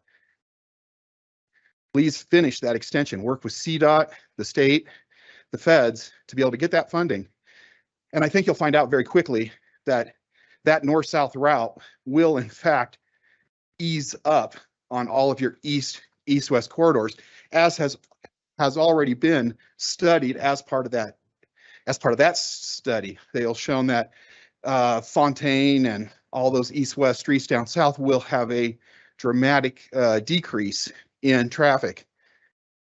I think with that, with the Powers corridor done, I think Constitution becomes moot and our wonderful neighborhood will stay exactly as it is.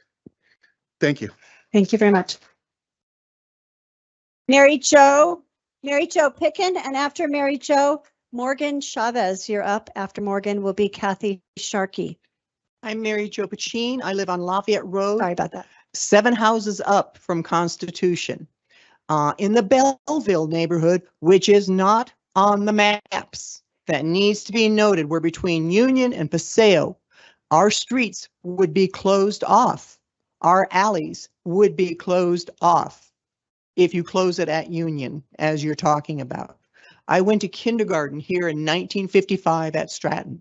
I purposely chose to buy my house in this neighborhood as I was retiring. The value of my house will get me into long-term care if I ever need it. If that is diminished, my medical care, if I need it, is diminished. I used to be able to catch a bus on my corner 15 years ago, get me downtown in 12, 15 minutes. Now I have to walk half a mile, change buses, so it is now a 45-minute bus ride to get downtown. We need public transportation. I had the joy of living in Europe for 5 years. I had a tram, a train, and 2 buses on my corner to take me wherever I needed to go in Brussels.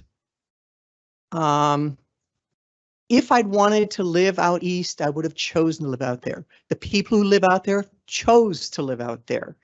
I work downtown at the Pikes Peak Center. We get people that come in there for a show that have no clue. They've never been downtown, and they do not come downtown. And the biggest complaint, well, where do I park? Where do I go? I can't go to the library downtown. There's nothing but bars and restaurants downtown now.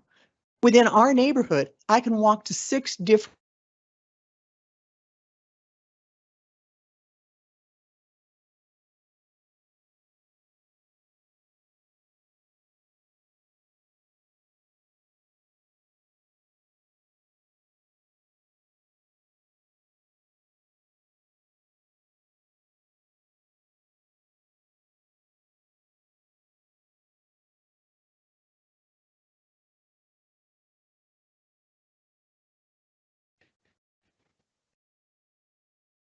here.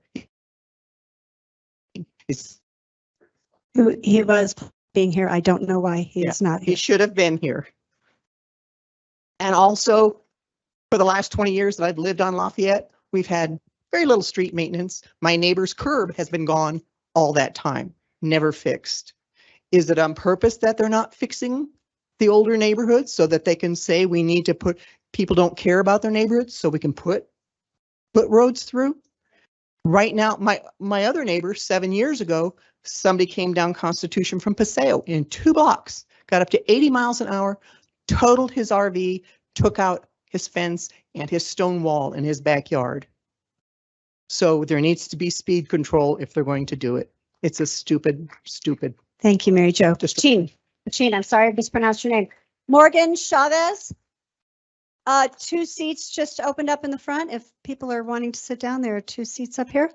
Morgan and then Kathy Sharkey after Morgan. Take Kathy off. Hi. I live actually not on the map, just east of Union in the Wasson neighborhood. I put 2 kids through this school, K through 5. When we started here, we actually lived in a different neighborhood. And when we were looking for a new house, we love this area so much. We specifically picked this to move here.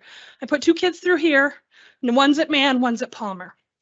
we like this neighborhood because of the community, because of the neighborhood, and you're going to destroy it with this. You're sacrificing West Side and Central residents for the convenience of the East Side, and that's not fair to us. You can't sacrifice our neighborhoods, our schools, our green space because of the East Side is not convenient and City Council's piss poor planning. Thank you, Morgan. Councilman Donaldson has arrived. He's up here. I know he had another meeting prior to this, but he is here now, and I'm sure he will hear more about what proceeded prior. You want to say something? Yeah.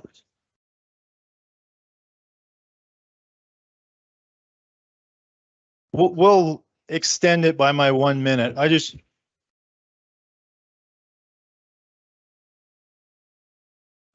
Anybody who wants to talk to me afterwards, I'll be right outside. Thank you. Okay, let's see. I'm a little Morgan. Okay. Oh, great. Sorry, Morgan. Mick Gabar. Mick Gabar. Is that right? Mick. And after Mick is Louise Carlson. After Louise Carlson is Mike O'Connor.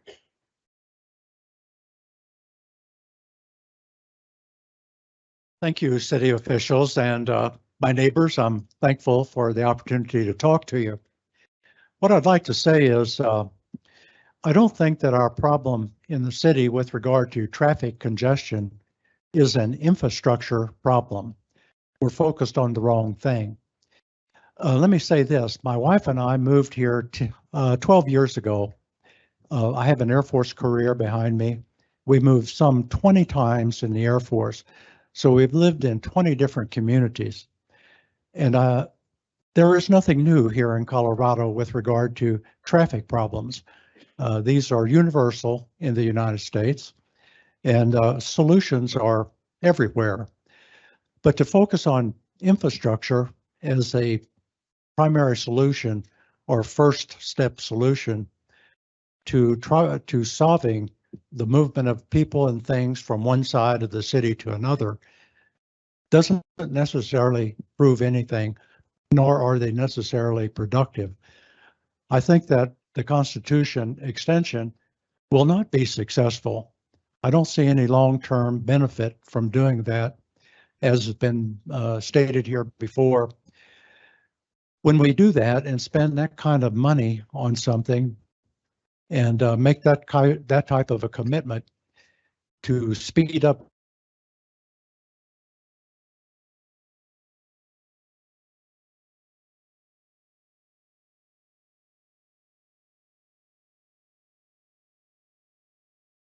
that's the problem every community has. Something else entirely hasn't been really addressed here. And I'm not sure that you want to hear this solution, but I firmly believe that the solution is real. And the solution to the problem we have in getting people from one side of the city to another is us, the drivers. We are the problem. People don't want to hear that. But there is a real lack of self-discipline that we see exhibited by drivers. Very little civility, but a great deal of lack of self-discipline. When you move into a community, to drive in that community is a privilege. It's not a right, it's a privilege. And along with that privilege comes the responsibility to obey the traffic laws, among other things, the other laws of the community, etc. But when everybody, not everybody, of course, but when more people than normal are violating the traffic laws, that creates congestion on the streets. A quick example, you can drive from downtown Colorado Springs, say near Acacia Park, and just go east on Platte Avenue. And if you follow the speed limit, abide by it, you'll find that you will hit every intersection traffic light with a green light. That will greatly facilitate the movement of traffic. Thank you, Mark. Thank you very much. Thank And you. I really appreciate you bringing personal responsibility into the conversation because how we drive, actually, we are part of the solution as well. I really appreciate that. Louise Carlson is next, then Mike O'Connor. We're actually, because of the number of people left, I'm going to shorten it to 2 minutes. Absolutely. Okay. Louise Carlson, I've lived in this neighborhood since 78. To the mic. Oh, since 1978. And thank you for bringing up speed. Constitution has long been street racing avenue, and extending it and widening it would just exacerbate the problem. The second point is, even though I have white hair, I'm going to speak for the young family that have been moving into our neighborhoods. They have been doing wonderful jobs of remodeling and revitalizing our neighborhoods. And they've moved into these neighborhoods for the exact same reason we all have. It's walkable. I ride my bike all over. And on the Rock Island Trail, I met Dana.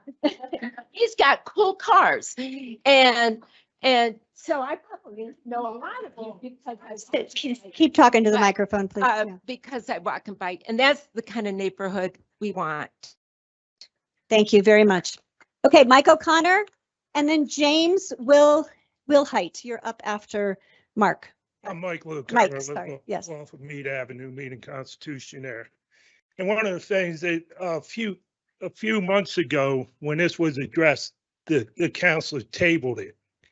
Now, in over 100 ordinance, they try to put it in a back door.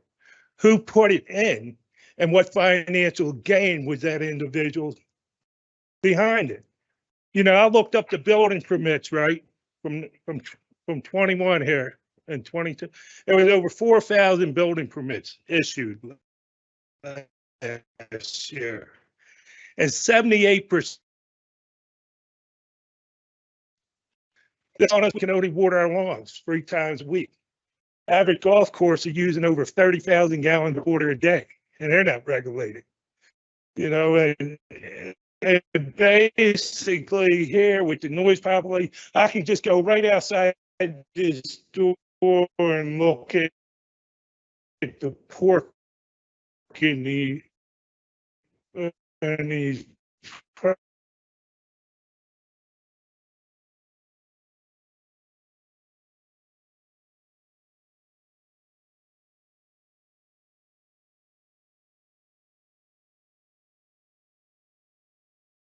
no, that's a direct route to that hospital.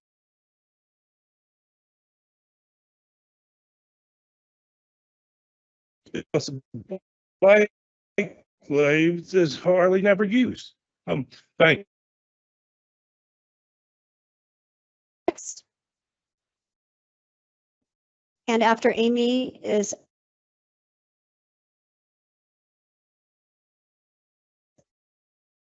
James, I apologize.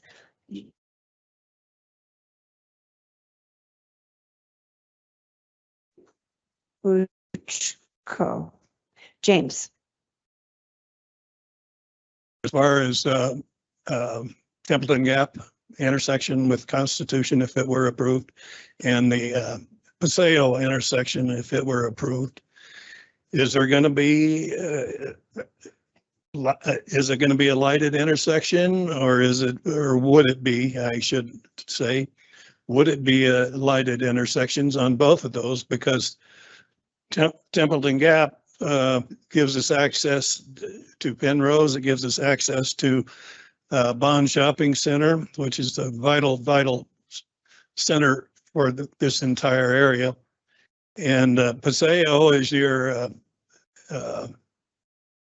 access directly into Patty Jewett. And Patty Jewett is a pretty popular place in town. And so I'm just wondering what you have planned for those intersections, because if you're going to stop them because of a thoroughfare going through there, it's going to be major. Thank you. And I do imagine that would be addressed in the study, not answerable now, but did you want to speak to that really quickly, Tim? Real quick, I could say that what you're asking us are one of the guardrails that have been asked from the city to put into a future feasibility study, meaning no access of Constitution to the existing roads. So there would be no signals. There'd be no what? There'd be no signals because one of the guardrails that's been asked for us is that the future study not have any intersections with the existing north-south roads. So it's going to stop at Constitution? So we need to keep going, but these questions can be, you can talk to Tim afterwards if you want, or the other staff. There's no north-south. Well, please talk. Thank you. Please talk to Tim afterwards. And I'm at Amy Henry and then Alex. Go ahead, Amy. Hi, I'm Amy Henry. I was born and raised in Colorado Springs, so obviously I've seen a ton of change. I'm going to start with a quote from one of the induced demand studies. It's irresponsible, and I would add disingenuous, of governments to play on this very real frustration of traffic congestion to get buy-in for something that won't, in fact, offer any lasting change. If we have been paying attention to our experience, or in the case of city planners, to studies in your field of expertise, everyone in this room knows that building yet another road is not a viable solution to traffic congestion. We all experience the phenomenon of induced demand, and it has been proven over and over again that adding infrastructure in the form of new roads or widening existing roads exacerbates congestion in a relatively short period of time. This ineffectual course of action causes a vicious cycle of predict, provide, and fail. City planners perpetually fail to alleviate traffic congestion, but succeed at negatively impacting people's homes, neighborhoods, and quality of life.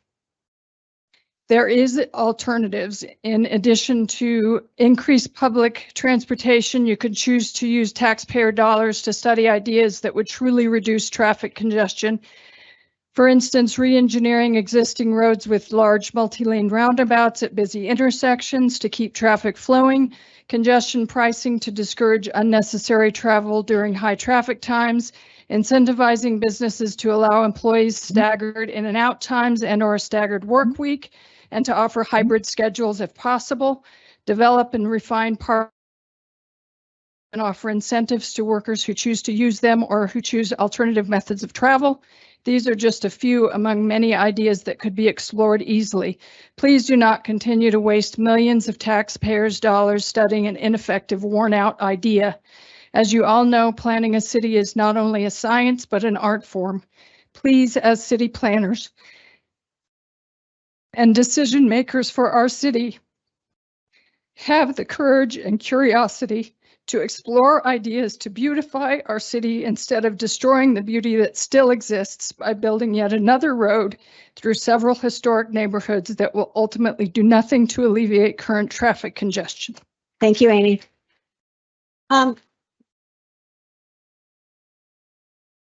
Okay, I think we have time to hear 3 more comments, and we'll talk about, we have to leave the building at 12. We have to leave the building at 12. Please come on up, Alex. And then Harry Kitch, and then Diana Harris, we're going to end with you so that we can have a plan for how others can get heard after this meeting. Go ahead. My name is Alex Butchko, and I live off of Constitution in between the Powers and Academy. I'd just like to say that I ride my bicycle through the Rock Island Trail twice a day on my way to work, and I use those bike lanes on Templeton Gap, on Fontanera, and on Weber Street all the way to downtown. And I would like for you all to know that people like me exist, and we do use the bike infrastructure. Thank you. I would like to propose, we have the throughfare, the bicycle throughfare of the Rock Island Trail.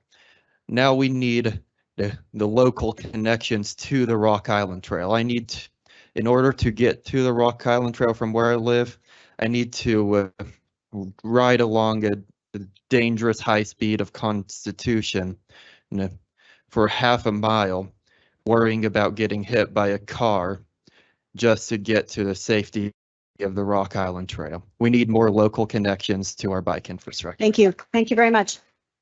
We have two more, and then we will be setting another public meeting for those of you who did get to speak for the 250 that were turned away. We will get that out. We'll make sure everybody learns about that. We don't have a date on the calendar yet, but we will do that. So please go ahead, sir.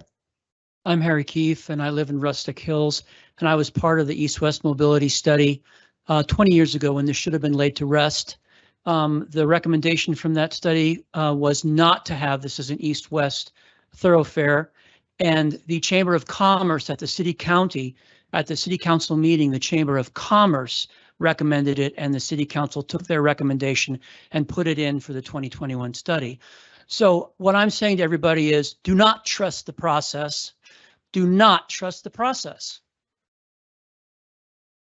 Okay, one last one. We will be missing 10 people, but Diana, we're going to give you the last say at the mic. We will schedule another meeting. Those 10 who were signed up, we'll put you first if you're able to come to the next meeting, and we'll have others as well. Go ahead, please, Diana. There's a lot of good ideas that were regarded here today, and I think that I'm not going to duplicate any of those. There's one thing that hasn't been mentioned that is a grave concern to me. I live at 1201 East LaSalle. I can see this school from my house. I watch all the parents take their kids to school. I watch a lot of kids walk to school by themselves, though, and I'm concerned about these children. Every time we have an overpass anywhere in this city, there's drug use, there's homeless people living there. It is not safe. I won't even ride my bike underneath that Tejon overpass. I did that once. I have PTSD from it. It was horrible. And the idea that children are going to be trying to get to this school and that school and having those conditions is much of a concern to me as anything. It's going to destroy our lifestyle to have this here, the noise pollution. I have deer in my backyard. Probably almost everybody in this room has deer in their backyard. And, you know, we like to enjoy watching the wildlife. The value of my property is a concern. My next door neighbor can't move. She's elderly. My across the street neighbor can't move. He is locked in. It would be difficult for me to move. I don't want to move. I poured a ton of money into my house to revitalize it. And I don't think this corridor is a good idea at all.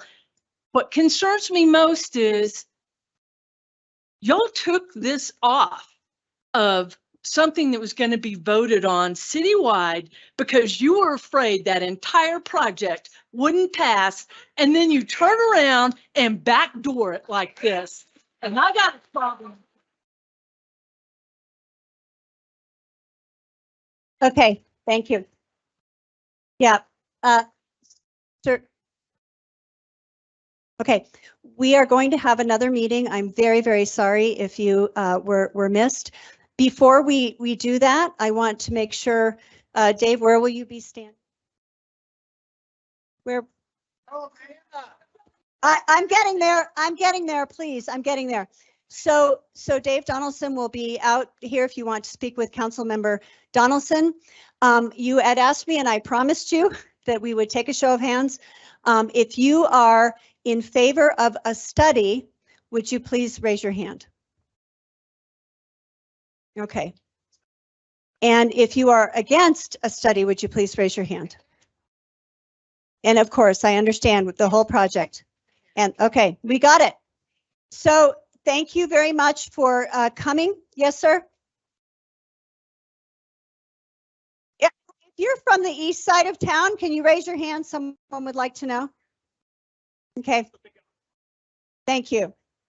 So thank you very much for coming. We will have another meeting.